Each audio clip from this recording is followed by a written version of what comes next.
Salut à toutes et à tous et bienvenue à cette nouvelle édition de Direct ce soir. Nous consacrons cette édition à la dernière visite du chef de l'État, le président Abdel Fattah el-Sisi à Londres la semaine dernière. Donc, une visite et parallèlement aussi, on parle du crash de l'avion russe qui a fait 224 morts. Toujours on parle bien entendu de ce crash, des conséquences de ce crash et sur le tourisme en Égypte et sur l'Égypte en général. Bien sûr, il y a eu la conférence de presse de l'équipe.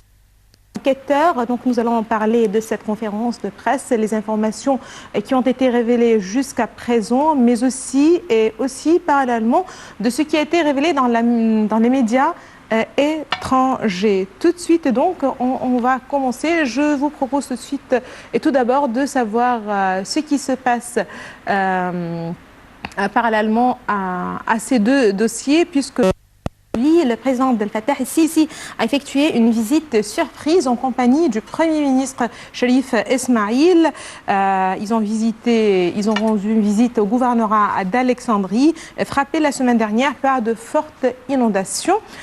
Donc le président a suivi de près les efforts déployés pour faire face aux inondations et exprimer ses préoccupations de la situation des agriculteurs dont les terrains ont endommagé par les pluies. Dans sa tournée aussi à Alexandrie, le président était accompagné de ministres, dont celui de l'habitat, de l'irrigation et du développement local. Il s'est entretenu au cours de sa visite avec de nombreux hauts responsables du gouvernorat d'Alexandrie. Le chargé d'affaires qui lui a donné un compte rendu des mesures prises afin de résoudre cette crise. Aussi, lors de cette visite, le président Abdel Fattah el-Sisi a ordonné l'allocation d'1 milliard de livres égyptiennes puisés du fonds Tahrir Misr où vive l'Égypte afin de développer un nouveau réseau de drainage qui devrait s'achever dans 10 jours sous la vision de l'armée. Maintenant, on peut passer à une autre nouvelle puisque le porte-parole militaire, le chef de brigade Mohamed Samir, a fait état de découverte et de la destruction en fait de 31 nouveaux tunnels sur la frontière entre la ville égyptienne de Rafah et l'enclave palestinienne de Gaza. Dans un communiqué, a ajouté que les forces des gardes frontières avaient réussi à avorter le mois dernier une tentative d'infiltration et de migration illégitime de quelques 3000 personnes de différentes nationalités. On passe donc maintenant à notre dossier, le sujet de ce soir, donc un sujet que nous allons aborder dans la partie débat de l'émission. Nous allons parler du crash de l'avion russe. Les causes de la tragédie de l'Airbus A321 russe qui s'est écrasé le 31 octobre dernier dans le Sinaï avec 224 personnes à bord n'ont toujours pas été déterminées. L'enquête donc sur les causes de la catastrophe aérienne qui a fait, comme je viens de vous le dire, 224 morts. 217 passagers et 7 membres d'équipage samedi dernier dans le Sinaï se poursuit.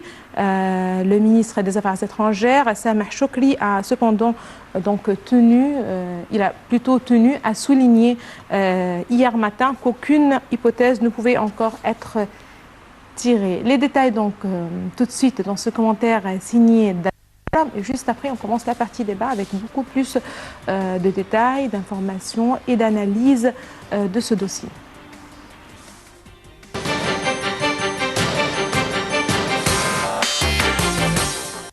Que l'enquête en cours n'avait pas encore permis de dégager une explication.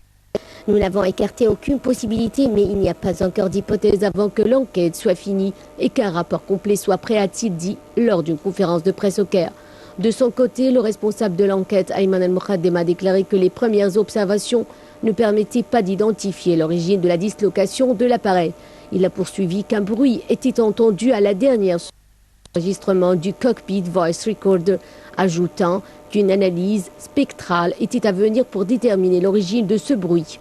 Selon cet enquêteur, les données des 2 enregistreurs de vol ont pu être téléchargées avec succès. Le temps écoulé entre le décollage et les dernières données enregistrées est de 23 minutes et 14 secondes. Une source proche du dossier a pourtant indiqué que l'analyse des 2 boîtes noires croisées avec des relevés du crash permettait pourtant de privilégier l'hypothèse d'un attentat à la bombe. En effet, le décryptage de l'enregistreur des données de vol et de l'enregistreur des voix dans le cockpit indique que tout était normal jusqu'à la 24e minute de vol, quand les boîtes noires ont brutalement sanctionné, comportement symptomatique d'une très soudaine dépressurisation explosive selon cette source qui a requis l'anonymat. Le groupe Daesh, dont la branche égyptienne est active dans le nord de la péninsule du Sinaï, avait déjà affirmé être responsable de ce crash, mais sans expliquer comment.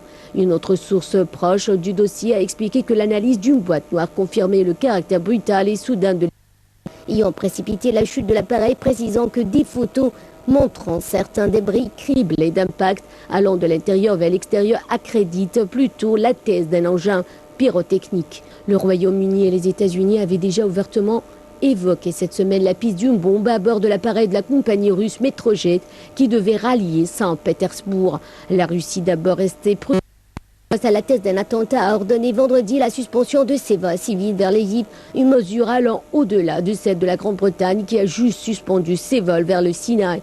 Le président russe Vladimir Poutine a demandé le repatriement des citoyens russes. Les près de 80 000 ressortissants russes en vacances en Égypte qui séjournent pour la plupart dans les régions de Charm et Hurghada au bord de la mer Rouge pourront rentrer dans leur pays au moment qu'ils choisiront, a affirmé un responsable du tourisme à Moscou. Pour les 20 000 citoyens britanniques présents dans cette station balnéaire dans le sud du Sinaï, le rapatriement a commencé vendredi. 8 vols transportant environ 1000 touristes ont atterri vendredi et dans la nuit au Royaume-Uni.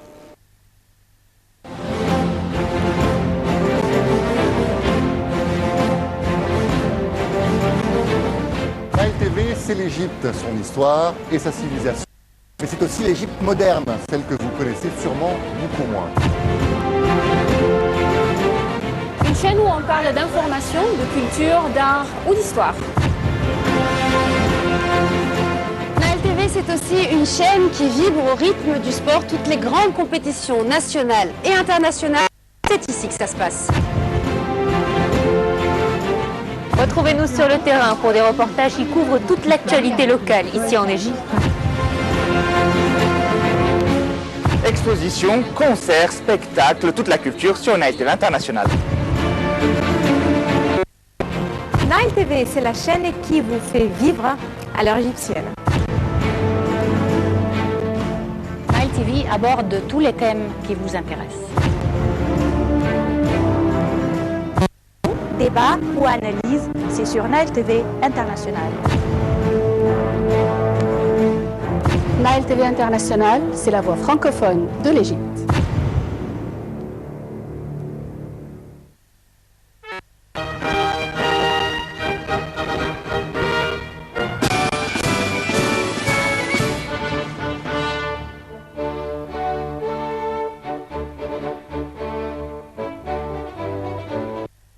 Le nouveau canal de Suez.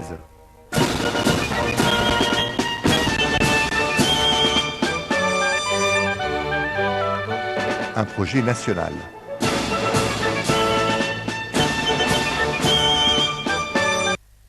Entièrement financé et réalisé par des Égyptiens.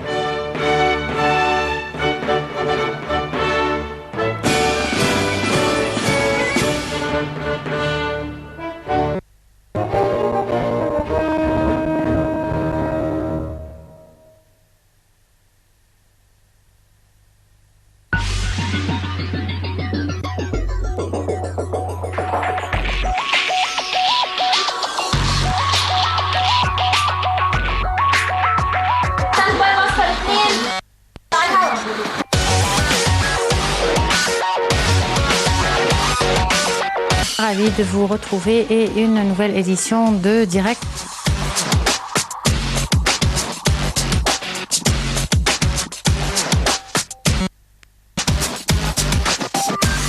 La situation économique en Égypte, où on est exactement.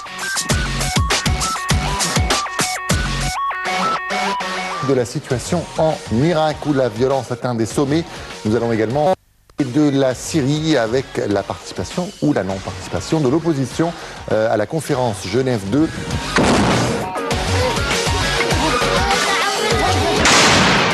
C'est dans la joie et la bonne humeur que les Égyptiens sont descendus par milliers pour célébrer les 40 ans de victoire de la guerre.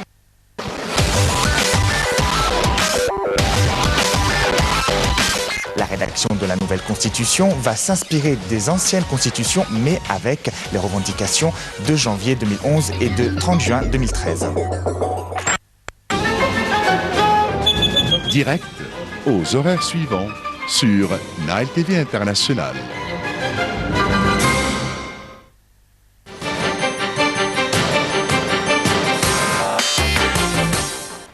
Bonsoir, c'est donc de la dernière du chef de l'État, le président Abdel Fattah el-Sisi à Londres, mais aussi du crash de l'avion russe la semaine dernière que nous consacrons cette édition des directs. Là, il faut certainement rappeler que la Russie et la Grande-Bretagne continuent aujourd'hui à rapatrier leurs ressortissants ou plutôt leurs touristes de Sharm el-Sheikh 8 jours après de l'avion. Donc justement pour parler de ce dossier, nous avons le plaisir d'avoir avec nous ce soir Dr Assam Abdel Fattah. Bonsoir Dr Assam Abdel Fattah.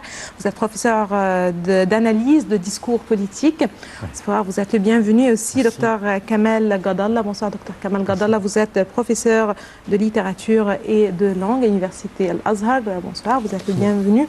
Donc on commence justement avec la visite du chef de l'État, une visite.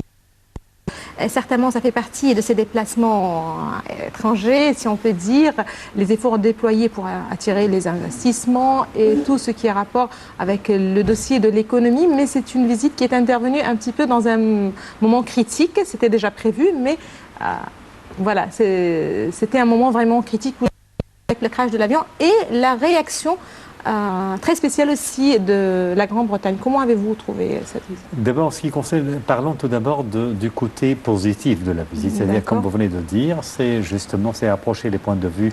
Il y a certainement un but économique et rapprocher le point de vue sur une crise, certainement, qui s'impose actuellement à la région. C'est la crise syrienne. Voilà. Vous savez qu'il y a actuellement, avec l'intervention, la Russie est entrée certainement sur la ligne, puis en ligne, et puis après, donc, une certaine divergence de vue, c'est-à-dire que certaines opinions, certainement, ou certains observateurs, comme par exemple la coalition occidentale aussi, critiquent en fait l'intervention russe. Voilà. Et puis, l'Égypte est vue peut-être par aussi d'autres pays arabes, et vue par beaucoup de pays du monde. L'Égypte, bien sûr, soutient l'intervention de la Russie, il faut le dire.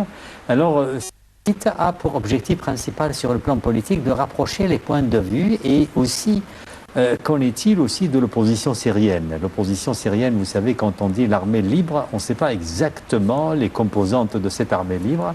Il y a des islamistes, il y a aussi des libéraux. Et là, et puis après, le futur ou l'avenir du régime de Assad. La occidentale bien exige que Assad parte.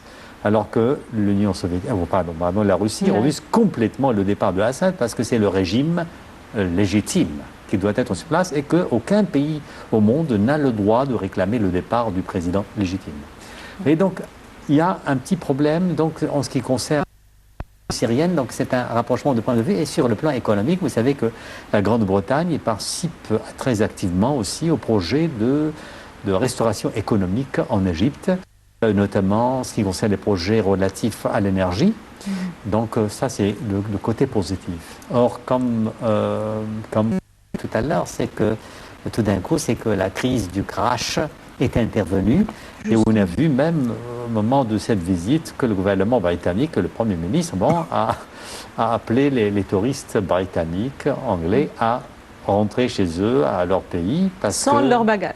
Sans leur bagage, bien sûr. Et puis, c'est ce qui vraiment, on a mis en fait le président dans une situation critique parce qu'on ne s'attendait pas à ça, à tel point qu'un certain nombre de journaux britanniques ont critiqué l'attitude du gouvernement britannique.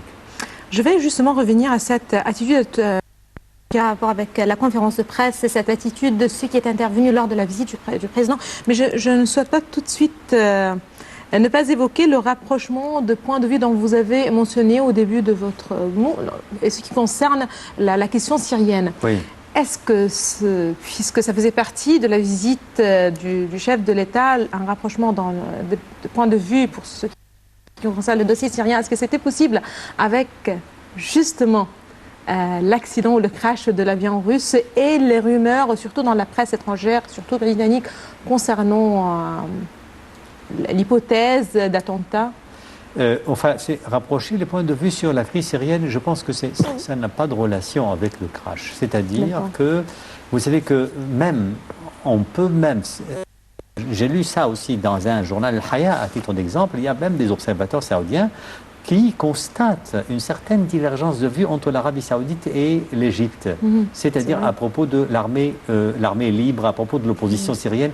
Et l'Égypte n'exige le départ de Assad. Regardez toutes les déclarations politiques qui sortent des autorités égyptiennes, c'est-à-dire d'abord il faut maintenir l'unité du pays, il faut garder l'unité, il faut respecter aussi l'opposition, il faut défendre la légitimité. Vous voyez, ce sont des déclarations un peu trop générales. Mais aucune déclaration n'a demandé en fait le départ d'Assad. Justement. Et puis on a le scénario de l'Irak qui... De l'Irak, c'est peur, qui effraie tout le monde. Justement. Oui, et je pense que l'argument le plus fort aussi, à mon avis, c'est l'argument le plus fort de la Russie. Aucun pays au monde n'a le droit d'exiger le départ du président considéré comme légitime. Justement. Docteur Gadalla, si on parle toujours du côté politique de la visite du président El-Sisi à Londres, quelles sont vos remarques? Comment avez-vous et cette visite et l'attitude du gouvernement britannique? En fait, en Grande-Bretagne ou bien en Occident en général, les choses ne se passent pas pareillement à ce qui se passe chez nous. Normalement, comme vous le connaissez très bien, il y a le pognon public pour réprimer aussi en quelque sorte, mais il y a également les institutions étatiques, c'est-à-dire qu'il y a le Parlement, il y a le cabinet, il y a en fait tout un régime tout à fait en fait très bien soutenu qui a toujours des visions à long terme. Il ne faut pas oublier que la Grande-Bretagne, c'est quoi? C'est la stratégie et la planification à long terme. Normalement, ils ont planifié pour peut-être pour être en fin de compte aux mesures d'occuper l'Inde, par exemple. Donc, ils ont toujours, en fait, ils gardent toujours le sang-froid et ils ont une vision à long terme. À long terme, normalement, ils connaissent très bien que l'Égypte, elle est au vif de la région, normalement, des affaires de la région, parce que sur l'Égypte, il n'y a pas ni paix ni guerre, comme on connaît très bien, en fait. Donc, normalement, il se trouve pas dans l'obligation, mais en mesure de coopérer ou de travailler en concomitance avec l'Égypte, parce que c'est la seule solution. Mais je crois qu'il y a aussi des petits points de divergence entre non seulement l'Égypte et la Grande-Bretagne, mais comme vient de le dire mon cher collègue, entre l'Arabie saoudite, parce que en Grande-Bretagne maintenant, vous connaissez, l'opinion publique n'est pas facile à outrepasser comme ça, même à négliger, à renoncer. On ne peut pas renoncer à l'opinion publique qui, le jour et la nuit, en fait, elle est toujours en présence de plusieurs réfugiés syriens qui ne cessent de se déferler en Grande-Bretagne, on ne paye pas dans les autres pays. Donc, c'est à cause de quoi? C'est à cause de la guerre. À cause de la guerre, quelle guerre? C'est la guerre contre un régime autoritaire, normalement autoritaire.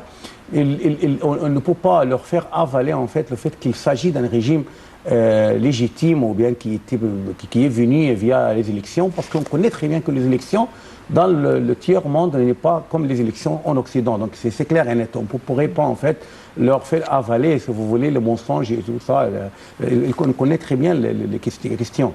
Mais en fait, pour la situation de l'Égypte trouve qu'il s'agit d'un pays multiconfessionnel, peut-être multiracial aussi, parce qu'il y a les Kurdes et les Arabes, il y a aussi des Syriens, donc c'est un pays tout à fait polyvalent en ce qui concerne l'ethnologie et tout. Donc, avant de réfléchir au départ de l'Assad, il faut très bien préparer le terrain avant son départ. Mais je trouve qu'économiquement, cette visite, je crois qu'elle est fructueuse parce que il y a aussi des promesses de plusieurs investissements britanniques en Égypte. On connaît très bien que la Grande-Bretagne, c'est le pays numéro 1 d'investisseurs européens en Égypte. Il y a plusieurs investissements en fait, britanniques en Égypte et il faut suggérer de s'accroître. Mais avant tout, il y a aussi, si vous voulez, en fait, cette peur de l'instabilité.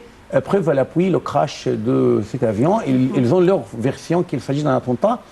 Jusqu'à détecter la vérité, il faut leur rassurer pour qu'ils puissent venir avec leur investissement. Donc c'est aussi un grand effort à déployer. Si du côté économique, c'était une réussite, plus ou moins, mais lorsqu'on parle d'économie, il y a aussi les intérêts. Les intérêts même sur le plan de l'éducation, parce que la Grande-Bretagne prépare des projets aussi pour des projets de bourse, en fait, pour non seulement les étudiants et les professeurs, c'est-à-dire réforme de l'éducation, ce qui est très important, parce qu'on voit vraiment une certaine croissance. Une croissance de bourse au niveau des bourses, au niveau de formation, hein, c'est la formation scientifique. Donc, je pense que cette visite aussi touche cet aspect, aborde cet aspect très important. Donc, économie, éducation, sciences, certainement. Et puis, passer à l'extraction, je pense, de gaz naturel. Ici, il y a beaucoup d'entreprises britanniques. Il y a des entreprises britanniques qui interviennent pour ce but. Or, en ce qui concerne peut-être le crash, là, moi, j'ai une opinion, peut-être pas. Je ne pense pas, en fait, que la Grande-Bretagne ait eu tort de rappeler les touristes britanniques. Justement, j'aimerais m'arrêter là, puisque ici, au niveau de l'opinion publique, les médias plus ou moins, on a reproché au côté britannique d'avoir pris cette décision de demander le rapatriement de leurs touristes de Sharm el-Sheikh, alors que le président ici s'y est même affiché sa compréhension. Il a même dit qu'il était ouvert à la coopération entre la Grande-Bretagne et l'Égypte pour tout ce qui rassure l'autre côté, je veux dire, quel que soit cet autre côté. Là, on parle de la Grande-Bretagne. Donc, pour le rassurer, comment avez-vous, justement, puisque aussi vous êtes professeur d'analyse de discours politique, comment avez-vous trouvé la réaction du président El-Sisi, puisque c'était critique, c'était un petit peu embarrassant, si on peut dire. Mais comment a été sa réaction pour vous ? Moi, beaucoup d'observateurs estiment que c'est très embarrassant. Moi, je ne le vois pas comme ça. C'est-à-dire que, oui, il a tenu un discours très équilibré, c'est-à-dire, oui, je suis d'accord, mais il a voulu les rassurer, certainement, on doit les rassurer. Mais il y a une partie du discours, ce n'est pas le discours, en fait, du président, peut-être le discours aussi du ministre des Affaires étrangères, c'est que là, vous ne pouvez pas, en fait, critiquer le gouvernement britannique, ni les autres gouvernements, c'est comme par exemple même la compagnie, le Lufthansa, vous ne pouvez pas. Pourquoi? Parce que en attendant que le résultat soit déclaré, je dois être prudent. Justement. N'est-ce pas? Je dois quand même prendre une mesure de prudence, bien sûr. Et la prudence, c'est quoi? Exige, n'est-ce pas, d'interdire le survol sur Sinaï. Ça, je pense que sur le plan sécuritaire, oui, je pense que c'est l'ABCD de la sécurité. C'est-à-dire, en attendant de savoir donc le résultat, que ce soit à la faveur de l'Égypte ou pas à la faveur de l'Égypte, je dois quand même faire que mes passagers soient toujours en sûreté, en sécurité. Et je pense que c'est une mesure normale. Et même si l'Égypte, par exemple, se trouve à la place de la Grande-Bretagne, elle aurait dû faire ça quand même, parce que l'Égypte aurait sacrifié les passagers égyptiens. Sinon, on aurait reproché au gouvernement de ne pas prendre les mesures nécessaires pour justement garantir la sécurité de ses ressortissants, ce qui est plus ou moins normal. Et la possibilité, puisque vous dites que toutes les possibilités sont là, c'est-à-dire il y a beaucoup d'hypothèses, et parmi les hypothèses, il y en a une qui n'est pas à la faveur de l'Égypte. Donc, cette hypothèse est possible. Je dois quand même prendre le nécessaire, prendre toutes les mesures nécessaires pour protéger les passagers ou les citoyens, mes citoyens. Et c'est ça. Et puis, il y a deuxième chose, peut-être, moi, il ne faut pas, en fait, à mon avis, il ne faut pas beaucoup, je pense, les médias quand même montrent, ou bien parfois des observateurs et même des responsables, vous montre la situation comme si c'était vraiment une situation dangereuse. C'est vrai que ça porte un coup dur pour le tourisme, c'est vrai, mais je me rappelle très bien quand même une histoire, ce qui s'est passé en Union soviétique, c'est-à-dire qu'à l'époque de Gorbatchev. Je me rappelle qu'un amateur allemand, un jeune amateur allemand de 18 ans, a pris son avion et puis tout d'un coup il a survolé et il a même atterri sur la place rouge de... C'est-à-dire sur Lénine, comme ça, c'est-à-dire un avion. Alors la question qui s'est posée, comment se fait-il qu'il puisse donc, vous savez, s'infiltrer comme ça pour atterrir sur la... Gorbatchev, c'était la peine prévue, c'était la peine de mort, mais Gorbatchev, et en fait, il a gracié. Pourquoi il a gracié? Il a dit parce que ça nous montre une lacune, ça montre une lacune chez nous. Donc il faut remédier à cette lacune. Et c'est grâce à lui, nous avons découvert cette lacune. Il est possible, parce que moi je ne vais pas anticiper, parce qu'on ne sait pas, mais les hypothèses, parce que les hypothèses qui sont actuellement étudiées, c'est qu'il y en a une qui n'est pas à la faveur de l'Égypte, mais je pense qu'il y en a deux qui ne sont pas à la faveur de l'Égypte. D'abord le fait qu'il y ait, par exemple, que l'avion, par exemple, s'est disloqué dans les airs à cause d'une bombe qui a été placée à bord de l'avion, ou bien en soute à bagages, ça montre quoi? Ça montre une lacune. Comment se fait-il que les bagages passent donc ça doit me porter à quoi? À remédier à cette lacune. Voilà. Donc c'est vrai que le tourisme est touché, bien sûr, mais c'est normal. Avec le temps, ça va... on pourra le dépasser normalement, mais là justement, si on parle de lacune, si on parle de cette hypothèse, puisque cette hypothèse, c'est vrai que lors de la conférence de presse hier, le chef de l'équipe des enquêteurs égyptiens, il avait dit que toutes les possibilités étaient présentes, c'est-à-dire il n'a pas épargné ni certainement affirmé l'hypothèse d'attentat ou de bombe, puisqu'ils ont insisté sur le fait qu'il y a eu un bruit à la dernière seconde de l'enregistrement de la boîte noire, c'est-à-dire il y a eu un bruit, et il s'est déclaré ouvert, ou il a précisé... Ah, mais attentat de l'extérieur, c'était l'attentat, je me réfère à un attentat, voilà. Mais c'est quoi? C'est la thèse, d'une bombe sur le... du commando suicide, c'est-à-dire un kamikaze qui s'est fait sauter, c'était un des passagers. Il ne faut pas oublier que la branche Wilayat Sina a abattu un hélicoptère en janvier 2014. Un hélicoptère qui est de l'armée. Vous voyez, ça c'est... mais important, je pense que c'est que le message... Analysons le discours du message envoyé par Daesh, ou bien par la branche de Daesh. Le discours de message, et à quel point c'est correct, c'est vrai, je ne sais pas comment, à quel point on peut le prendre au sérieux. Je vais revenir à ce point, mais justement, à vous, docteur Gadallah, justement, si on parle de cette hypothèse, même s'il s'agit d'hypothèses qui ne sont pas hypothèses en pluriel, s'ils ne sont pas en faveur de l'Égypte, quelles que soient ces hypothèses ou cette hypothèse, quelle doit être notre réaction une fois? C'est-à-dire, certainement, on étudie aujourd'hui quelles doivent être nos réactions, quelles pourraient être les réactions de l'Égypte vis-à-vis de cette hypothèse. Bon, premièrement, toutes les hypothèses sont présentes, sont ouvertes, comme vous venez de le dire. Jusqu'à présent, on n'a pas exclu l'hypothèse terroriste, donc c'est possible quand même. Et je crois fermement aussi que le fait que plusieurs pays, tels par exemple les États-Unis, la France, Israël, et la Grande-Bretagne et même la Russie n'a pas exclu, qu'elle cherche par exemple à affirmer une telle hypothèse terroriste, je crois que c'est pas du tout sans signification et sans incidence. Normalement, ils ont au moins des informations primaires, des informations, par exemple, qui pourraient suggérer une action terroriste. Et donc, je crois qu'il ne s'agit pas, par exemple, de néant. Normalement, elles ne sont pas du tout élancées à partir de néant. Normalement, elles ont quelque chose. Pour nous, en Égypte, donc, ce qu'il faut faire, premièrement, c'est en fait d'accentuer les mesures de sécurité. Premièrement, ça concerne les décollages des avions, aussi par exemple le passage des voyageurs, leur inspection, l'inspection de leurs bagages et tout. Donc, s'il y a par exemple une lacune quelque part, il faut l'avouer. Parce que vous serez largement respecté par le monde une fois que vous dites oui, il y a de quelque chose qui n'était pas correct et qui s'est passé par exemple, une maladresse ou bien peut-être par l'indifférence d'un élément quelconque qui sera puni. Donc, je crois que tout le monde est fait comme ça, en fait.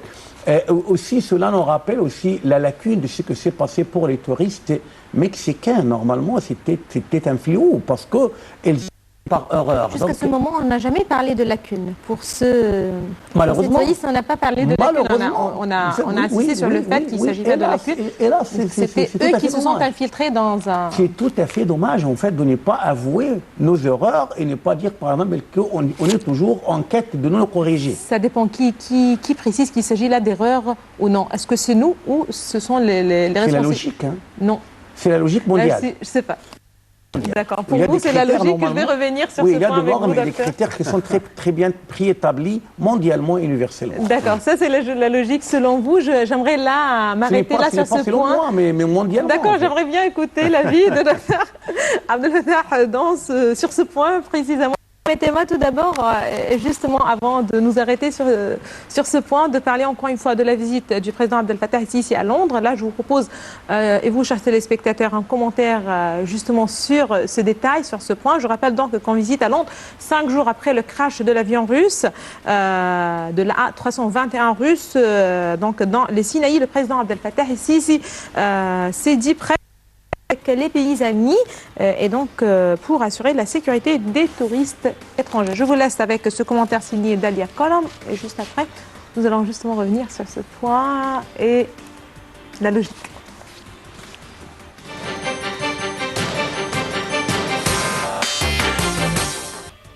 L'Égypte est disposée à travailler avec ses partenaires pour assurer la sécurité des touristes étrangers, a déclaré jeudi 5 novembre à Londres le président égyptien Fattah el-Sisi à l'issue d'une rencontre avec le Premier ministre britannique David Cameron.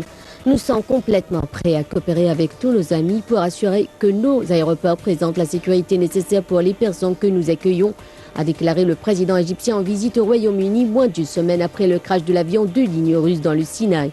Après l'entrevue entre les deux dirigeants, Downing Street a annoncé qu'elle autorisait le décollage d'avions depuis la station balnéaire de Sharm el-Sheikh vers le Royaume-Uni, rapatrier ses 20 000 ressortissants présents dans cette ville touristique égyptienne. Mercredi, peu après avoir indiqué qu'un engin explosif pouvait être à l'origine du crash, Londres avait suspendu ses vols par mesure de sécurité. Une mesure qui avait déclenché l'ire des autorités égyptiennes. La décision britannique a été prise unilatéralement sans consultation. L'Égypte, en dépit de contacts à haut niveau entre les deux pays quelques heures auparavant, s'était indigné le ministre des Affaires étrangères égyptien Sameh Choukri. La colère n'aura été que de courte durée. Après de nouvelles discussions avec les compagnies aériennes et les Égyptiens, nous nous sommes mis d'accord sur un train de mesures supplémentaires en matière de sécurité qui seront mises en place rapidement, a indiqué jeudi dans un communiqué une porte-parole des services du Cameroun. En conséquence, le gouvernement a décidé, après avoir consulté les compagnies aériennes, que les vols à partir de Sharm vers le Royaume-Uni reprendraient demain, poursuit le communiqué tout en précisant que seul Benjamin serait autorisé. Saluons une bonne compréhension mutuelle. Abdel Fattah el-Sisi a espéré un rapide retour à la normale. Nous avons aussi parlé des actions nécessaires pour qu'il n'y ait pas de conséquences négatives sur le tourisme en Égypte et que nous puissions restaurer dans les plus brefs délais les allées et venues des touristes en Égypte, a-t-il déclaré.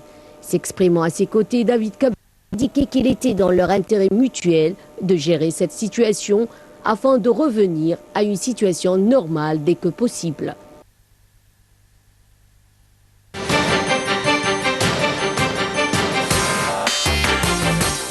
Justement, avant de continuer sur le dossier même, nous sommes arrêtés sur un point concernant la logique.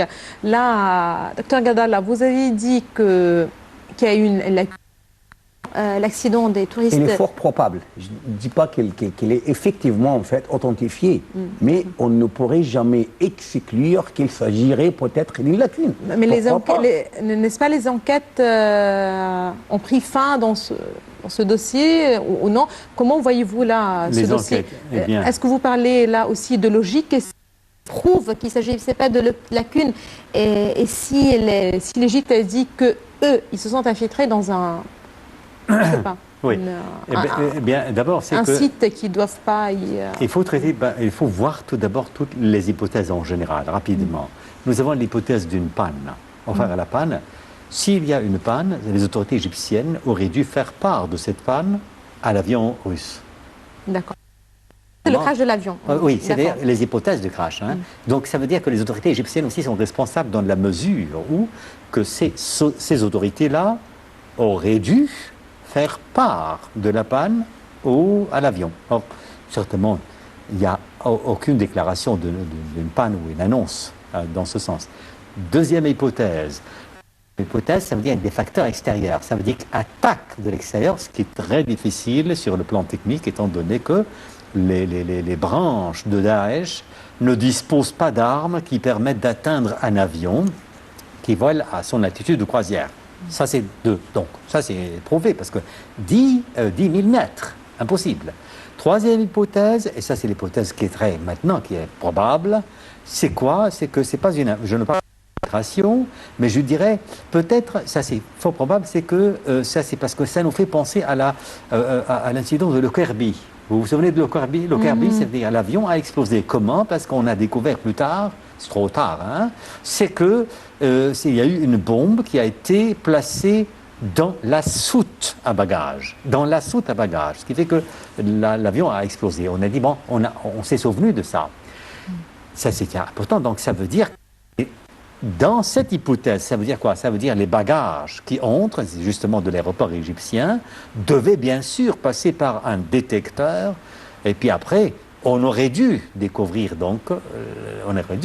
bombes. Or, donc, il y a quelque chose qui ne marche pas. Et puis après, les journaux occidentaux critiquent aussi la sécurité égyptienne. On dit parfois la police de l'aéroport, bien entendu, manque de rigueur. Mais pas au point de laisser passer une bombe, n'est-ce pas, dans la soute. Mais ça, c'est une hypothèse. Et si dans cette hypothèse, certainement, ça sera l'erreur, je ne dirais même pas défaut, mais je dirais c'est une défaillance de la sécurité. Autre hypothèse aussi, ça marque aussi le fait qu'un des passagers est kamikaze. Un des passagers est déjà kamikaze. Donc, vous voyez, donc ça, c'est là ici, c'est cette erreur. Ça revient quand même s'il s'agissait d'un kamikaze, lui-même. Kamikaze, c'est l'information. Je veux dire que le problème ici, où se trouve la lacune? La lacune du point de vue sécurité, on dit les informations. Comme par exemple, quand il y a le massacre de Luxor, par exemple, où les idées, justement, le défaut de la sécurité, c'est dans la police responsable d'information. C'est-à-dire la police qui aurait dû informer les autres policiers en uniforme qu'il y aurait tel incident ou tel massacre, un massacre éventuel. Donc, tout revient donc à la même chose, à la même conclusion. C'est qu'il y a une certaine défaillance. Il y a une certaine défaillance. Là, loin de la logique, lorsqu'on parle de défaillance, apparemment, on est dans un contexte très critique. Les défis sont énormes. À quel point vous trouvez possible que l'Égypte puisse justement renforcer tout ce qui a rapport avec les touristes étrangers, c'est-à-dire renforcer le système de sécurité ici et là? Je crois qu'il faut en fait essayer de trouver la formation de la police, normalement en vertu de techniques très haut de gamme, mondiales en fait. Parce que là-bas, dans les autres aéroports européens, vous connaissez très bien, je crois que vous voyagez quand même comme nous, donc il y a des mesures de sécurité très rigoureuses et parfois très sévères en fait, à tel point que vous pouvez vous sortir en fait de ce qui se passe là-bas. Donc il faut des experts, il faut aussi des expertises et des stages pour réactualiser les informations, les tactiques et les connaissances des gens de police, surtout responsables de l'aéroport. Il faut reconnaître aussi que notre système, il est en quelque sorte un peu archaïque par rapport à ce qui est en vigueur maintenant dans le monde. Pourquoi pas? Nous avons vécu une époque de rétrogradation dans presque tout le domaine, au temps de Moubarak. Il faut le reconnaître. Essayer, premièrement, après la reconnaissance, chercher à y remédier. Parce que Albert Camus, par exemple, dit que pour faire face à l'absurde, il faut en prendre conscience. Il faut qu'on soit très bien conscient qu'on mène une vie d'absurde pour qu'on puisse, en fin de compte, y remédier. Mais lorsqu'on dit que tout va bien et le monde va vers le mieux de cette manière de candide, on n'a jamais aucune issue ici, en fait, de nos problèmes. Il faut reconnaître qu'on a des lacunes, on a des défaillances, il y a aussi plusieurs choses que nous manquent, plusieurs choses. Je crois que ce n'est pas une sorte d'infamie pour l'Égypte, mais tout simplement, c'est un état de lieu tout à fait transparent, lucide et correct, et qui va faire en face que le monde nous respecte. Ça ne sera pas du tout inquiétant. Très bien. Si on parle d'une certaine défaillance, quel que soit ce problème ou ce détail, défaillance, lacune, justement, là, si on parle de pénétrer le système de sécurité, à quel point c'est possible de changer une nouvelle fois à l'image de l'Égypte? Oui. Ça doit prendre un certain temps. Mais si on revient à tous les accidents dans le monde, les crashs, certainement il y a eu une certaine défaillance ici ou la lacune ici, là, que ce soit la compagnie, que ce soit la sécurité, que ce soit l'aéroport même, ou même avec le 9/11, comme on le l'a dit, c'est-à-dire aujourd'hui, est-ce que c'est tellement difficile de dire où, avec l'Égypte, le cas va être très critique et très difficile à remédier? À quel point vous trouvez que ça peut affecter le tourisme à long terme, pas ce mois-ci ou le mois prochain, parce que certainement, ça doit avoir ses répercussions. Je ne veux pas, en fait, d'abord, on ne doit pas, d'ailleurs, c'est à mon avis, c'est invraisemblable, de rejeter toute la responsabilité sur l'Égypte. Pourquoi? Parce que nous sommes en face d'un phénomène. Ce n'est pas un incident, c'est le terrorisme. Bien.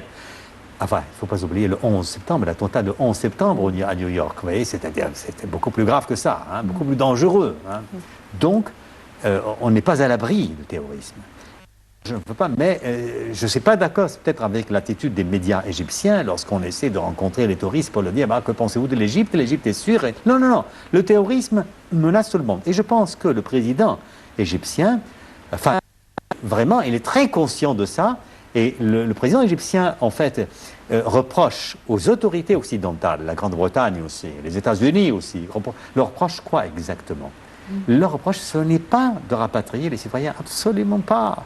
Il leur reproche de ne pas coopérer parce que les États-Unis et la Grande-Bretagne disent disposer d'informations à propos des coups de téléphone, des contacts avant l'attentat. Alors la question qui se pose, pourquoi ils n'ont pas fourni l'aide nécessaire à l'Égypte? Parce qu'il y a en fait, on va en fait combattre le terrorisme si on ne coopère pas.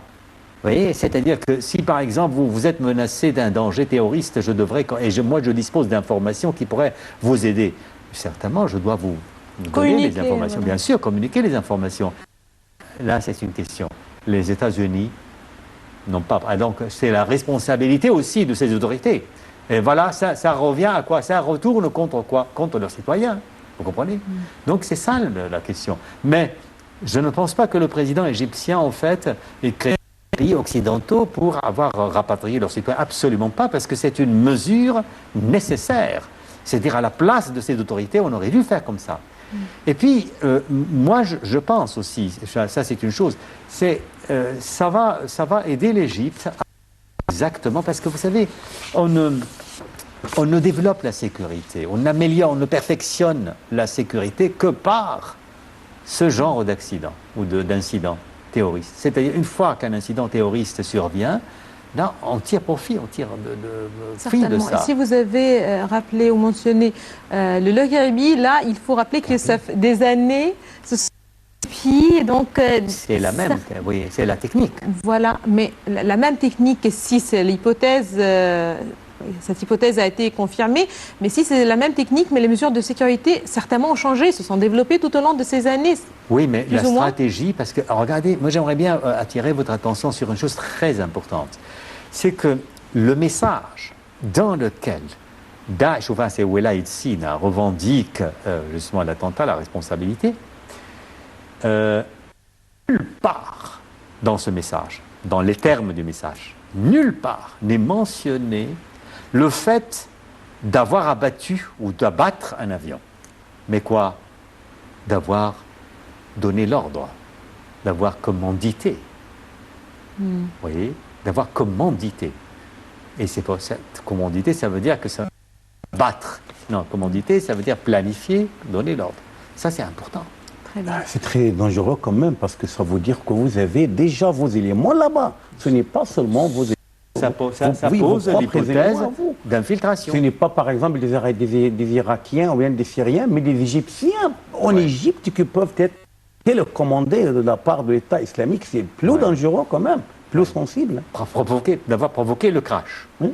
C'est ça, provoquer, ça veut dire, c'est commandité, ça veut dire, d'où une autre hypothèse, l'infiltration. L'infiltration, et ça c'est une hypothèse très difficile à apprécier, mais si c'est le cas, il faut justement commencer à savoir comment il faut faire, comment agir. Là, je vous propose tout de suite un commentaire sur le tourisme, puisque lorsqu'on parle d'un tel crash, d'un tel accident, on parle surtout de son impact sur le tourisme, comment le secteur du tourisme va être affecté par ce crash.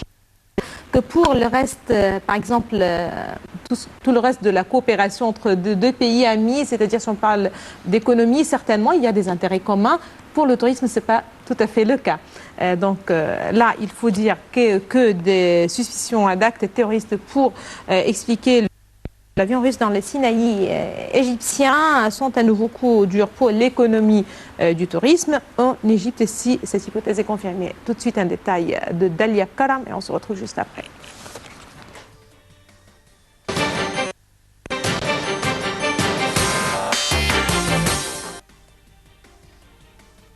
Londres a suspendu mercredi 4 novembre par précaution les vols entre Sharm el-Sheikh et le Royaume-Uni à la suite du crash de l'avion russe qui a fait 224 morts samedi 31 octobre à Ottawa.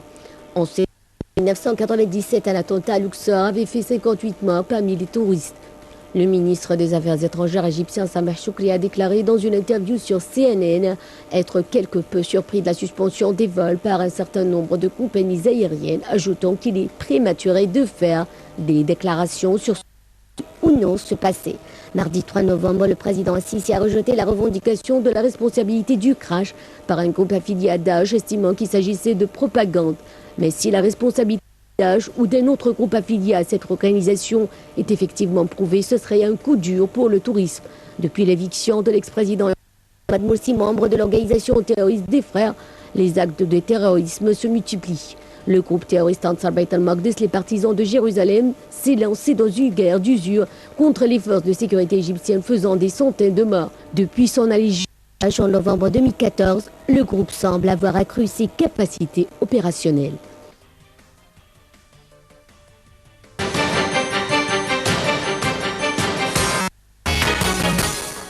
Justement, on parlait de lacunes, on parlait d'infiltration aussi. Justement, docteur Gadallah, si on parle d'infiltration, si on parle de l'État islamique qui a confirmé avoir commodité, si j'utilise les termes corrects qu'on vient de les mentionner, docteur Hassan, à quel point vous trouvez ça possible, dangereux? En fait, tout d'un coup, l'État islamique s'est survenu sur la scène politique sans préavis. Et de jour en jour, en fait, on ne cesse d'entendre et de côté des nouvelles et des informations tout à fait extraordinaires sur cette organisation sans précédent. Normalement, il ne s'agit pas, par exemple, de petits groupes djihadistes ici ou là-bas qui ont des couteaux et peut-être, par exemple, Kalachnikov au maximum, mais c'est une organisation qui a fait déjà un État, si on le veut, si on ne le veut pas. Donc, il n'est pas du tout exclu qu'un tel État dispose peut-être des équipements ainsi que des individus, des personnels qui sont peut-être compétents et capables de faire n'importe quoi. Parce qu'il ne faut pas oublier, par exemple, que dans la France seulement, il y a à peu près 3000 éléments, 3000 personnes qui sont rattachées à Daesh. Donc, est-ce que vous connaissez, par exemple, s'agit-il des cadres ou bien, par exemple, des personnels techniciens ou je ne sais pas quoi. Donc, je crois qu'il s'agit d'organisations tout à fait, en fait, si vous voulez, tout à fait extraordinaires qui pourraient disposer de n'importe quoi. Donc, rien n'est exclu en cette organisation. Il ne faut pas oublier qu'ils sont emparés aussi de la banque, de plusieurs banques, par exemple en Irak, en Syrie. Donc ils ont de l'argent, ils ont le moyen. Et ils ont aussi les cadres, pourquoi pas. Mais le problème, c'est quoi en fait? Où réside le problème? Le problème réside, à mon avis, en fait, personnellement, à mon avis, à cette attitude de la part du gouvernement pour freiner l'expansionnisme de Daesh au Sinaï, c'est-à-dire de ne pas recruter à ses côtés, par exemple, des personnes ou bien des individus de Sinaï, peut-être qui sont contre le gouvernement pour une raison et pour une autre. Donc, pour moi, la mesure préventive, c'est tout à fait prioritaire, parce que le problème, c'est quoi? Il y a déjà, en fait, cette organisation, mais il faut chercher à sécher les ressources, comme on dit politiquement, parce que c'est le plus dangereux. Si on laisse, par exemple, les forces de sécurité s'entretenir avec telles organisations sans déployer d'autres efforts sur le plan politique, sur le plan économique, sur le plan social aussi, je crois que la police, elle est toujours en fait, elle n'est pas en mesure de faire face seulement à de telles en fait, opérations perpétrées qui sont basées normalement sur une sorte de stratégie, une sorte d'attitude intellectuelle, une sorte d'idéologie. C'est ça le problème. Mais le fait qu'elle aille, par exemple, des possibilités, je crois qu'il n'est pas devenu tellement exclu. Très bien. Si Dr Gadalla a parlé de mesures préventives prioritaires, comment voyez-vous ce point? Comment voyez-vous l'importance de prendre toutes les mesures nécessaires afin d'éviter de tels accidents ou incidents majeurs? Oui, moi j'estime nécessaire de recourir à ce qu'on appelle en sécurité la mobilisation technique. Ce n'est pas la mobilisation humaine. C'est-à-dire qu'on ne peut pas compter sur l'élément humain. Lorsque, à l'aéroport, par exemple, c'est vrai qu'il y a quand même des appareils de détection. C'est vrai. Mais il y a êtres humains, il y a des éléments humains. On ne peut pas vraiment compter essentiellement dans la sécurité sur l'être humain, parce que l'être humain, en général, se relâche avec le temps. Quand il se mobilise, puis après, avec le temps, quand les choses passent calmement, paisiblement, il commence à se relâcher. Alors, à mon avis, il faut, autant que possible, substituer une mobilisation technique en ayant recours aux appareils très sophistiqués, à l'instar, par exemple, de ceux utilisés dans les pays occidentaux, en Russie, à titre d'exemple, pour protéger les aéroports, pour protéger les passages très importants, comme ici, par exemple, dans le bâtiment. Hein, plus on recourt à ce genre d'appareils sophistiqués, plus on se passe de l'être humain. L'être humain, ça c'est normal. L'être humain, parce que je pense dans je pense, dans une grande mesure quand même, dépend de l'être humain, c'est-à-dire compte sur l'être humain, le personnel. L'être humain, c'est-à-dire à l'aéroport par exemple, vous voyez beaucoup de policiers, les policiers par exemple, j'ai vu même à la télé, un policier inspecte un passager pour voir s'il possède. Non, c'est pas ça. Il faut avoir un appareil détecteur sophistiqué. Les deux en fait, parce les que... deux, voilà. Bien sûr, mais c'est-à-dire que quand même, l'être humain, parce que j'ai lu ça dans la presse étrangère, c'est que on a dit que la police égyptienne manque de rigueur. Parfois, il manque de rigueur. Je voulais en fait parler de la presse étrangère, mais malheureusement, on n'a pas le temps, puisque le temps presse, il faut se quitter tout de suite. Donc, mais la presse étrangère et son attitude, sa réaction vis-à-vis de l'accident, à quel point vous êtes d'accord avec ou contre en fait les informations et les analyses.